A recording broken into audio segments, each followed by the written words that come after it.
into the Brookes Bench with your host, Brooke, aka Shiggy, and my co-host, Brooke. What's up, y'all? And Megan. What's going on? Hold on. All right.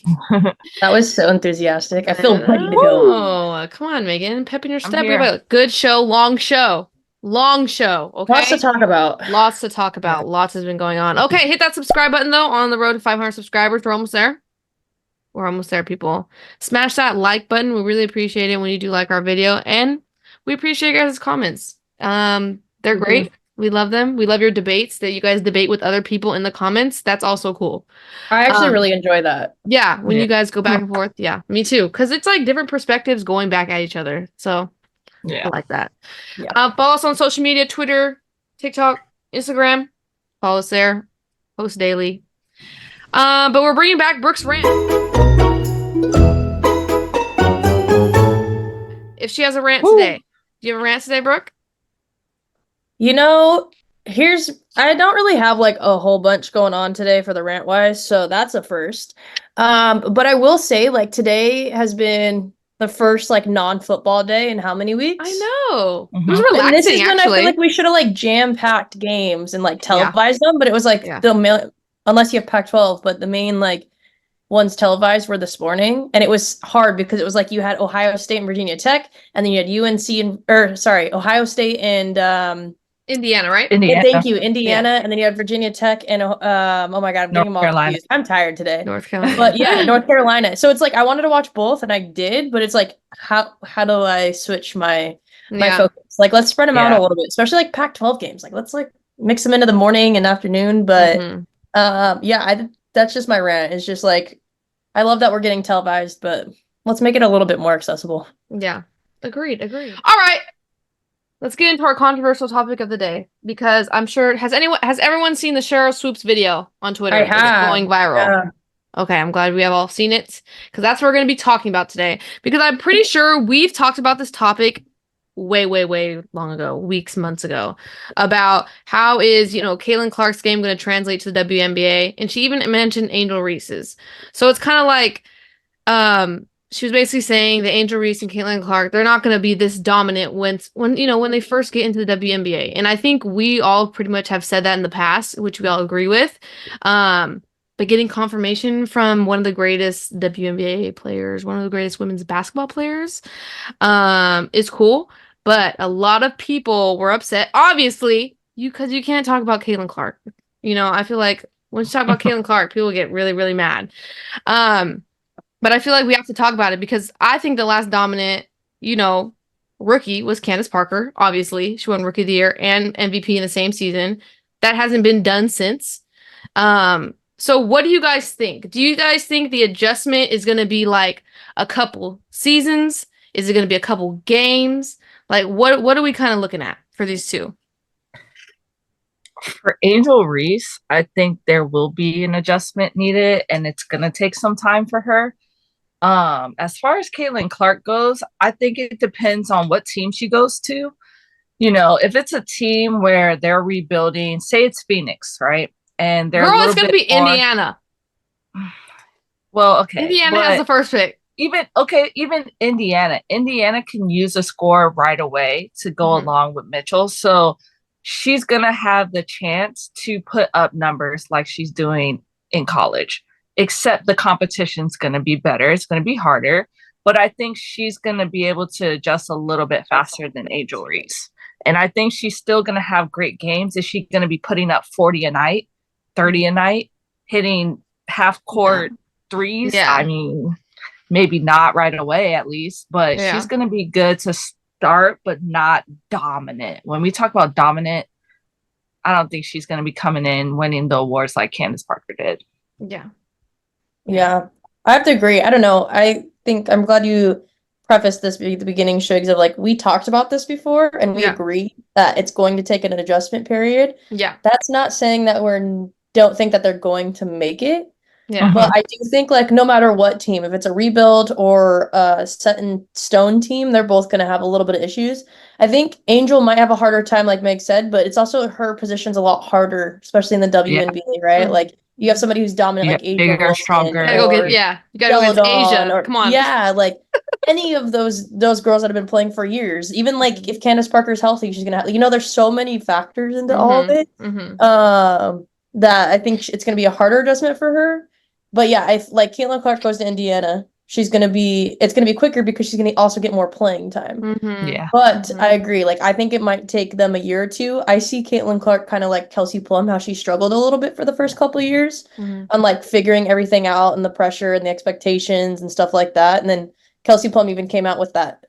Oh yeah. And she's excited to pass it over to Caitlin Clark for when she passes her in points. But it's like, at least those two have a foundation now of people that will help them. I think if it was a couple years ago, 10 years ago, it would have been different. But it's going to take, I think, maybe a season or two at least. No, yeah. I think it's going to be difficult. I mean, I agree. Caitlin Clark's going to have a fast track. I mean, who knows? Depending on where Angel Reese goes, she might start. I mean, it kind of depends if she even declares. We still don't even know. But yeah, I think Caitlin Clark probably gets probably more playing time than Angel Reese to get more reps. But I like what Cheryl Swoop said. Like these athletes in the WNBA, it's their job. Like they're coming at your neck. Like this is their livelihood. Like you're just not going to come in here, walk in here and start, dropping 40 on me. Like, no, I need this. This is my job. Like I have to, I'm going to. And don't get us wrong. We do think that there's going to be Caitlin Clark highlights in the WNBA. Oh, yeah. Probably her first year in, but yeah. I mean, it's just it's cool that she brought a different perspective because I feel like I don't know, for the newer basketball fan, like when they see her transition to the WNBA and she might not be doing what she did in college, like still be her fan. It's just it's gonna be an adjustment period. I think it's like I think she was more saying it as like a preface, like she's still good. It's just the talent in the WNBA is also very good. So I like that she kind of came out and said that. The fact that she's getting so much slack for it is insane because like I prefaced, she's one of the best, women's basketball players. Like, how are you gonna come at her? Like, it's just her opinion. Like, chill out on that. I think that's what makes the WNBA so much fun, though. It's sad that it's their job and they have to like. It's literally like scrape the bottom of the barrel or figure out a new like career because like in the NBA you have the G League and you have all these different teams who have all these different rosters and like in the WNBA like you can go in halfway through the season and then they just like cut you. Like that's wild. Like they're coming for your necks because they literally have keeps all the players hungry throughout the whole year. But that makes the competition better. Like it's sad, but it also makes it better because sometimes like when I'm watching NBA. For me, I'm like, they complain too much and they relax too much, but it's because like they don't have that like college aspect where it's like, okay, I can get to another level. Like it's hard to like have that mentality after a while.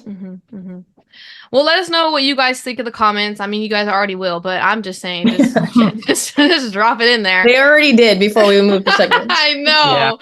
We haven't even finished our talking point and we're already getting come at. But let's go to the news. We have a lot of news. Free agency was crazy the last couple of days, so let's get into it. So obviously, Satu Sabali signed a 1-year deal with Dallas. Love it. I know. Yeah. She didn't get a max contract, but it's because she decided not to, and so they can bolster the talent around her. But excuse me, Dallas, what are you doing? We need more talent. They didn't really do much in free agency yet, except Kalani Brown. Kia Stokes is going to return to Las Vegas. Welcome back, Kia. That's good. This is If you guys also don't follow Las Vegas on social media, not the team itself, but the players, you're missing out on some just comedic they're hilarious, like, postings. Like they come talk about coming for each other's throats. Let me tell you, Asia comes for Sid's throat any chance that she can get. Sid feeds into it. I love it. One of my favorite signings for Las Vegas, Megan Gustafson. Thank the Lord. I love that signing. I was telling Megan, I was so excited. I texted her right when the news popped. I said, this is what we needed. I think she could be a starter on any other team. She could still be a starter for Las Vegas Aces, and she could shoot the three, which is what we need. A big that can shoot the three, especially if Candace isn't coming back. Candace, Please come back. Please come back. One more year. One more year. Okay. Bridget Carleton returns to Minnesota on a 2-year deal. And then Connecticut and Minnesota had a trade. So Minnesota, this trade confuses me. So Minnesota receives Natisha Heidman. Connecticut receives Tiffany Mitchell and the number 19 pick in the 2024 draft. Connecticut, excuse me. You won that trade. Okay. Why? Don't you guys see Natisha Heidman and Tiffany Mitchell kind of like similar? Yes. Yes. Like Natisha Heidman, I think, I don't know. They valued that a little high. Don't you think, Megan? I don't know. I just don't like it. Well, Tiffany Mitchell, right? When you look at her last year, she started off hot and then she did cool off. So, I mean, maybe Hyman just has the consistency. I mean, Tiffany did deal with some injuries, but I think they're fairly equal. Yeah, I would have swapped the two for each other and been like, all right, cool. Just straight up. But hey, Connecticut, you got that 19th pick. Good for you. Yep. The LA and Seattle trade. So LA receives Kia Nurse in the number 4 pick, and then Seattle receives LA Sparks in the 2026 first round pick. Obviously, Seattle was trying to clear room for Skylar Diggins. So obviously, we'll jump to that.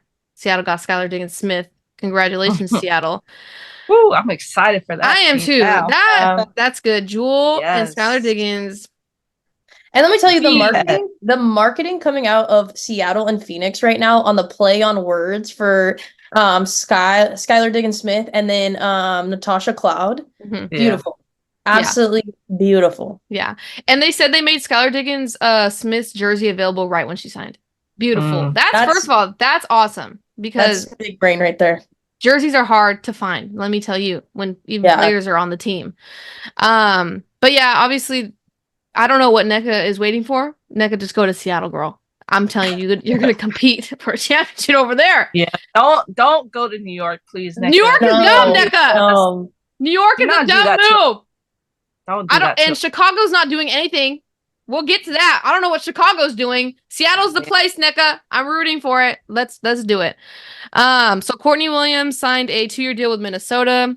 Carly Samuelson signed with Washington. Sydney Colson back with Las Vegas.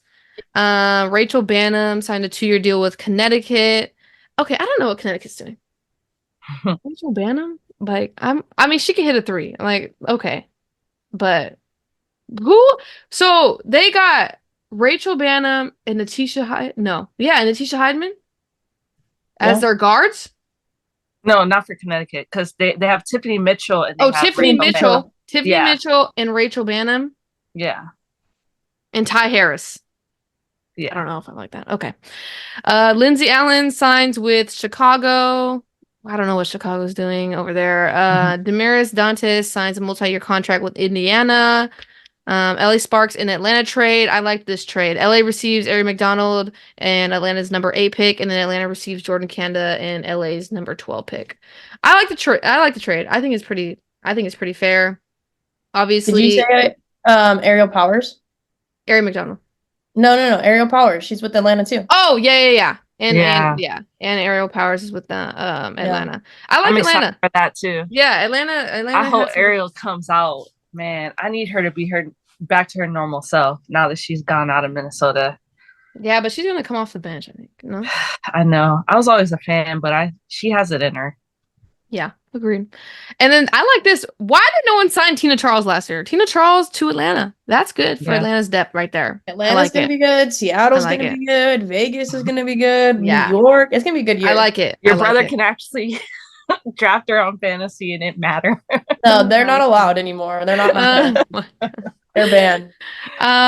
Natasha Cloud signs with Phoenix, which I didn't like. I was sad. Why did you go to Phoenix, Natasha? Yeah. Katie Lou Samuelson signs with Indiana, and then I like this. Do you really? I do, because I think you need somebody. I think they're trying to rebuild. Obviously, they've always been like this, but they have good draft standings. You got to bring somebody in who has a little bit of experience in the league and like doing well and like has that coaching ability, because you need somebody in to help with Aaliyah Boston. And if they do get Caitlin Clark, they're going to need bigs that know what they're doing. And so and Katie Lou Samuelson, like, I don't know if LA was like the best choice for her. I mean, both her and her sister left, but I think that's a good move because she's also going to get playing time. Yeah. And like she's not going to get playing time on Seattle or New York or Atlanta or Vegas or shoot, even Minnesota at this point. Like there's only so many teams that they're going to get playing time on. I'm curious to see what Indiana's doing. I need to see their team as a whole, like after the draft and all that. I think with the Katie Lou Samuelson pick, it's like they're trying to spread the floor, right? Yeah. You got Aaliyah Boston inside, and what happened last year is they kept double teaming her and like clogging the paint on her. I'm thinking what they're doing are bringing people that can spread the floor out, you know, because Katie can shoot the three. Yeah. You put her out, you know. With Kelsey and yeah, we'll see. And then the Phoenix and Connecticut trade. I think this is a stupid trade. Connecticut receives Mariah Jefferson and Phoenix receives Rebecca Allen. Why'd you get rid of Rebecca Allen? I don't get it. I don't get it. Mariah Jefferson's like, all right, that's fine, but like, I don't know. I like Rebecca Allen. She plays good D. She shoots a three. I don't know. Do you guys like that trade? I don't like that. That's another one that's like same for me. Like same, but different. Yeah. I'm thinking they just need a dominant like ball handler because you know how many times did we watch Connecticut and Alyssa Thomas is bringing the ball down. Yeah. Elena Deladon and Candace Parker are still undecided where they want to go. I don't know why there's rumors about Deladon coming to Las Vegas. I don't like that if that's true. I don't know how I feel about that. I don't know. Megan, do you think that she helps our team or no? You're actually a Deladon fan, aren't you? Yeah, I think she will help your team. What do you mean? It's Deladon.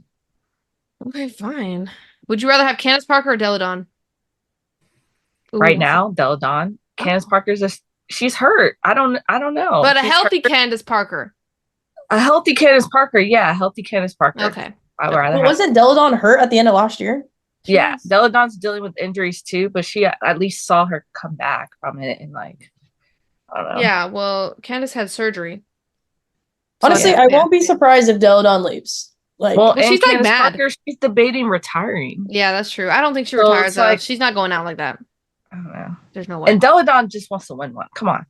She already won one ring or two or whatever she did. Yeah, wasn't it like 2019 or something like that? She wants another one. Oh my god. Okay. That's why they're breaking it up.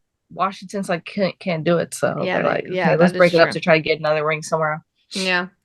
Jessica Shepard will miss 2024 season to fulfill contract commitment with an Italian club. Nikolina Milik will sit out the 2024 season. It didn't really give a reason, but yeah, I don't know. And then Jess Smith has been named the president for the Golden State WNBA franchise. I have a good feeling about this. I like this pick a lot for the Bay Area. She was a former head of revenue for Angel City FC. In other news, Golden State has received 4,000 deposits for season tickets. So we hope we're up there. That's us because we're on that list. No, listen, all of those are us because it wasn't letting us submit it. 50 times. That's all 4,000 of our submissions. That's just us alone. And lastly, Athletes Unlimited begins on February 29th, and you can watch it on the WNBA app. I love that. Yeah, I haven't tuned in before, so this is my first season. I download that app on my new phone? Oh, yeah, do that. Everyone go download it now. Oh, it's there. Don't worry. Okay. On to college. Brittany Griner's getting her jersey retired at Baylor. Woo! Nice. Love that. Lauren Betts is still out with an undisclosed injury. It was said that her coach said she should play at some point this season, but we still don't know what is going on there. And then Camila Cardoso will miss Missouri and the UConn games to go to Brazilian national team for the Olympic qualifiers. So I want to know the rules on this. What is the NCAA rules on like playing for your national team at the Olympics during your collegiate career? Like, is that a rule? I have no idea. I guess not because she's going. I don't think so. I think it's allowed, obviously. Yeah. But it's probably allowed. I don't think it affects anything. Yeah. You're representing your country. It's like a duty. Yeah, no, it's like I don't think there should be any rules. I'm just like, I feel like there's always rules with the NCAA and this and that. And so I'm just like intrigued if if it's like only a certain amount or it's like you can only play with them with like 4 qualifiers, like you can't play with them, I wonder what the I guess more like sanctions of it are versus rules. Well, if anyone knows out there, please leave it in our comments. Thank you. Please, I'm very intrigued. Like, yeah. genuinely, I'm interested. Please educate us. Okay, some fun facts of the week. South Carolina has been ranked number 1 75 times. Only 3 other teams have done so: UConn, Tennessee, and Louisiana Tech. I know. I was like, wow, that's a good stat. Stanford is top 5 for the 300th time. Only 2 other teams have done so: UConn and Tennessee. Mississippi State head coach got his first ever top 10 win against LSU. Steph and Sabrina, they are going to be doing a 3-point contest. It'll take place Saturday, February 17th at 8 p.m. Eastern time. I will be tuning in. It'll be fun. Yeah, it will be. Caitlin Clark is now the Big Ten's all-time leading scorer, and she has moved into number 2 in all-time leading leading scorer. And it's only the beginning of February. I know. Yeah. Can you believe it's almost March though? It's almost about to be March Madness. That's March. Insane. It's February 4th. And by the time it's March, we're gonna be like, wow, it's March. Like I feel like it's already February. Hannah Hidalgo has reached 100 career steals. My God. And then now right? And she scored 500 points, making her the fastest in program history to do it in a single season. That's crazy. I know. This is crazy. All right. This is a lot about Juju, right? This is a lot about Juju Watkins now, people. Wait, Hannah Hidalgo scored 500 points already? Yeah. In her freshman season? Yeah. Yeah. I know. Crazy, right? Yeah. What? 500 points? Yeah. What is she averaging? 20-something. 20-something. How many games have they played? 20-something. I don't know. Wow. Okay. I don't have that off the top of my head. Researcher, Megan, please update us with that while I talk about Juju Watkins. So Juju Watkins scored 51 points versus Stanford. Now listen to everything, all the records she has broken. Woo! She scored 51 out of 67 points, so it's 76%, which is the highest percentage by a D1 player in a game over the last 25 seasons. First player in the last 25 seasons to score 50 points against an AP top 25 team. Most by any player in D1 this season. Most by any player in a game for USC ever. Most by a freshman since Deladon scored 54 against JMU. Only D1 player in the past 25 seasons with 50 points and 10 rebounds. First D1 player with 40 points and 10 rebounds in a game this season. Oh, that was it. Man, I was just gonna keep on going. But yeah. Good job, Juju, and I want everyone to know that we saw her historic performance in person, but we'll talk about that when we get to the game. We must be good luck. I know. No, for real. It's definitely us. That was unreal to watch in person. Like I said, we'll get to it. But like 51, like Stanford is ranked as well. They're both in the top 10. Like that's not easy to do. And she was making these shots look so oh my God. Yeah. Yeah, it was insane. It was. They did say. Beautiful. I'm glad we're talking about this. They did say that I was listening to. I don't remember if it was a highlight or something, but the commentators were like, she might have solidified her freshman of the year candidacy with that. Yeah, and also maybe player of the year doing it as well. Yeah, I think it's a little early to fully cement that one, especially with Hannah Hidalgo doing fabulous as well. Yeah, but if you guys go back, you should see if you can pull it up and put it in this video. They were after game like talking to her and like interviewing her, and then somebody was like, "Oh, Caitlin Clark, who?" And she was like, "Nah, don't do that." And she was, and, like shout out Juju for like mad respect of like, no, like Caitlin Clark's still great. Like just because I had this great performance doesn't mean that we like need to disregard her. Yeah, so I thought that was like a cool moment for like a 18, 19-year-old freshman who just hit 51 points and like the night of her career so far. And she's still like humbled about it. That was cool. I agree. But yeah, that was great. That was a great game. It was. Much respect to Juju because that girl, she earned every last one of those buckets. Yeah. That girl, whoo, I was tired watching her. I was like, this girl is she does everything. Everything. Somebody called her a ball hog on one of the highlights. Like I think it was like an ESPN TikTok or something I saw. Oh my go God. watch them live. Let's just say this. Go watch her live and you'll see why. I literally just got out of the comments immediately. I was like, this Yeah. is why we can't have nice things. Yeah. Every play is get the ball to Juju. I don't think her teammates are calling her a ball hog. No, I think they're like, please take this. Please take Did this. you see how excited they were when she scored 51 on the bench? Yeah, exactly. They were jumping, going crazy on the bench. Exactly. Yeah. Okay, Kiki Rice is the first NIL Jordan Brand athlete to receive a PE shoe. It was cute. Cool. You know, she's from DC, Maryland or something, Megan. So she contributed her shoes. Yeah. You don't care, Megan? Okay. I guess you didn't see the show. Something about cherry blossom loyalty with her. I know. I was like, okay, fine. Next. Let me see the shoe. It's okay. We're not coming back to that. No, okay, Cameron. Yeah, it's fine. Your moment to be like prideful is out. Yeah, I was trying to connect you in there. Okay, Cameron Brink has recorded 4 straight 15 points and 15 rebounds, longest Indy one this season and in the program.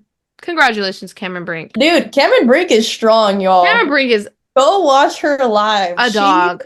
For being tall and a scrawny little thing, she is holding her own. Yeah. It was impressive. She's amazing. Over to the top 25 rankings recap. New to the poll, we got Princeton. Welcome back, Princeton. I figured they'd be back. Some big risers. We have Ohio State up 4 spots, ranked 8. Indiana up 4 spots, ranked 10. And Oregon State up 7 spots, ranked 18. Oregon State getting in there. Dude, I like this Ohio State team. They look so much better. They look I like so this Ohio State team a lot. Yes, they look good. Some of our biggest followers, we got UCLA down 5 spots, ranked 7, and they're going to continue to drop until they get Lauren Betts back. But I mean, hey, it is what it is. USC down 4 spots, ranked 15. Utah down 4 spots, ranked 20, and then UNC down 4 spots, ranked 24. I don't know why that says that.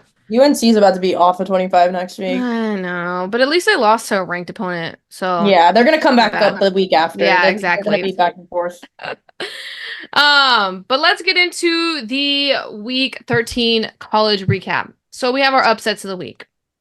Mississippi State. I wish I got to watch this game, but it was so early. Yeah. I missed it. Mississippi State upsets LSU 77-73. Wow, that's crazy. So Jacayla Jordan, 24 points, 4 rebounds, 5 steals. Darion Rogers, 19 points, 3 rebounds, and then Angel Reese led LSU 20 points, 18 rebounds, and 5 steals. LSU confuses me because they just blew out Florida like 106 to something, and so it's just like this is crazy. Oklahoma upsets Kansas State 66-63. Kansas State's been going on a little down tilt. They still are out without what's her name, Aoka Lee. So I think that's what's contributing to this. But Oklahoma was led to Skylar Van, 21 points, 8 rebounds, 3 assists. Lexi Keys, 10 points, 2 rebounds, 3 assists. And then Kansas State was led by Giselle Sanchez, 18 points, 9 rebounds, and 2 steals.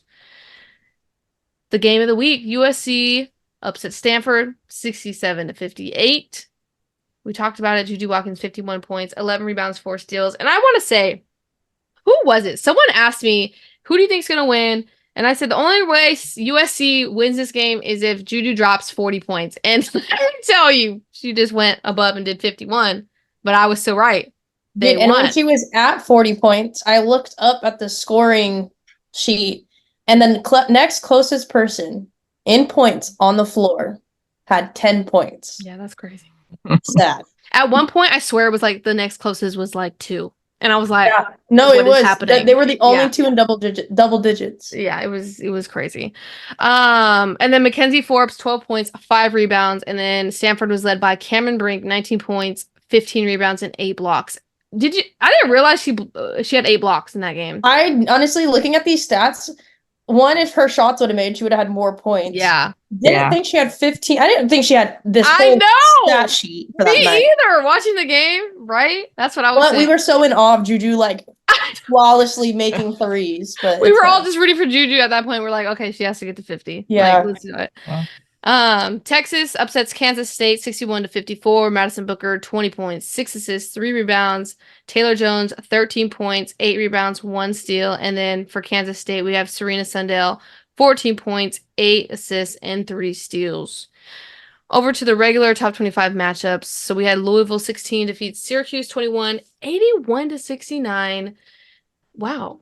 That was bigger than I thought. Okay, Kiki Jefferson, 21 points, 3 rebounds, 2 steals. We have Nyla Harris, 18 points, 14 rebounds, and 1 assist. And then obviously Syracuse is led by Deja Fair, 28 points, 4 rebounds, and 4 assists. Over to NC State, they defeated North Carolina 63-59. We had Mimi Collins, 14 points, 7 rebounds. Sanaya Rivers, 14 points, 9 rebounds, 4 assists. And then North Carolina, led by Deja Kelly, 21 points, 4 rebounds, and 3 assists. Quick question. UNC, don't they feel like they're kind of like right there, like at the top to just start doing good, but they're not getting over the hump? Because I feel like they have the potential of being really good. It's just they're just getting beat. Like their schedule's hard. They're in the ACC. So I get that. Hard. And I think in the tournament, they're going to show out a little bit more than what they're doing now. I don't know. I just have also depends on Deja Kelly if she's really hitting or not. And Deja's one of those people that like she tries to get to the basket a lot. And if she's not getting the fouls called and getting to the line. Yeah. Because I think that's what happened in today's game. Yeah. Well, she started to, try and score a little bit later in the game. Like she was trying to like get into the post and stuff. And then she said, forget you guys. That's why I think it depends on her. I mean, it all depends on what type of day she's having. Yeah. Orta Texas defeats Baylor 67-55. Madison Booker again, 22 points, 4 rebounds, 3 assists. I just want to pause. No one talks about Madison Booker, but she's like single-handedly leading Texas every single game. And all I hear from Texas is Madison Booker. Like we really need to start talking about her. Like she's also having a very great season for a freshman. Yeah, I need a game. Yep. Aaliyah Moore, 19 points, 7 rebounds, 2 assists. And then for Baylor, Sarah Andrews, 11 points, 2 rebounds, and 9 assists. Over to Ohio State defeats Indiana. Brooke, you watched this game, no? Yeah. I did not get to catch it. It was pretty good. Yeah, no, it was first of all, I didn't realize Indiana was ranked number 10. My apologies, Indiana. Like for some reason, once Grace Berger left, I was like, Indiana's not gonna be it. No, Indiana's in it. I wanted to watch this game because 1, higher rankings than Virginia Tech and UNC, but 2, I haven't watched anything other than ACC or really Pac-12, so I wanted to watch a new game. Dude, Ohio State is it. Like I think they're going to go far in the tournament, but it was really, really good. I don't know the last names because Indiana just had numbers. But there was a couple girls in Indiana where I was like, they are smooth with it, but Ohio State is just, they pass flawlessly, they're shooting great. Like it was just, they were on. I think, I said Ohio State was going to be one of my sleeper teams in the beginning of the season, and they started off a little rough, and I was like, oh man, but this is the team I thought they were going to be, so I'm excited for them for March Madness. Yeah. So they're led by JC Sheldon, 25 points, 4 assists, 3 steals. Cody McMahon, 20 points, 7 rebounds, 5 assists. She's so good. So good. I love Cody McMahon. And then Indiana was led by Sarah Scalia, 25 points, 4 rebounds. Over to Virginia Tech defeats North Carolina 70-61. Georgia Amore 21 points, 11 assists, 4 rebounds. Elizabeth Kitley 15 points, 15 rebounds. And then North Carolina was led by Deja Kelly 26 points, 7 rebounds. And this was overtime. This wasn't regular. This was overtime. Yeah. One thing I just want to say about Virginia Tech, because we talk about them a lot, I think they live and die by the 3 a little bit too much, and I think that's going to kill them in the tournament. I think they're going to get upset. And I love Virginia Tech, so don't come for me. But I love them. And lastly, Stanford defeats UCLA 80-60. I watched part of the game. Without Lauren Betts, Kiki Iriafen and Cameron Brink were tearing them up in the paint. Cameron Brink, 19 points, 19 rebounds, 7 blocks. Kiki Iriafen, 18 points, 7 rebounds, 1 block. And then UCLA was led by Charisma Osborne, 13 points, 3 rebounds, and 2 steals. I think we don't panic about UCLA. They're down one of their best players. If she comes back, they're going to be fine. But it was a good bounce back win for Stanford, all in all. But let us know your guys' comments. We talked about a lot. We always talk about a lot. So comment on anything that you want us to comment about at this point. Got some good games next week coming up. Louisville has 2 tough matchups. Against who? Notre Dame, and they play NC State. Those Yes, are going to be good. I saw Those that. will be good. But then And you in got South Carolina, UConn on Super Bowl. Sorry. on Super Bowl. Oh my Worst God! I can't timing. believe That's they bad did that. timing. I'm mad at that. Let's not talk It's about like that. at 11. Okay, that's before that's Super Bowl, before. so we can watch it. But Okay. still, Yeah. you know. But thank you guys for tuning in. Make sure to smash that like button, hit that subscribe button. Like we always say, you might as well just hit the subscribe button if you're going to watch. I'm just saying. If you're just going to watch, just hit the subscribe button, like, and comment. Thank you guys, though, for tuning in, and we'll be back next week for Week 14's recap. Peace. Bye, y'all.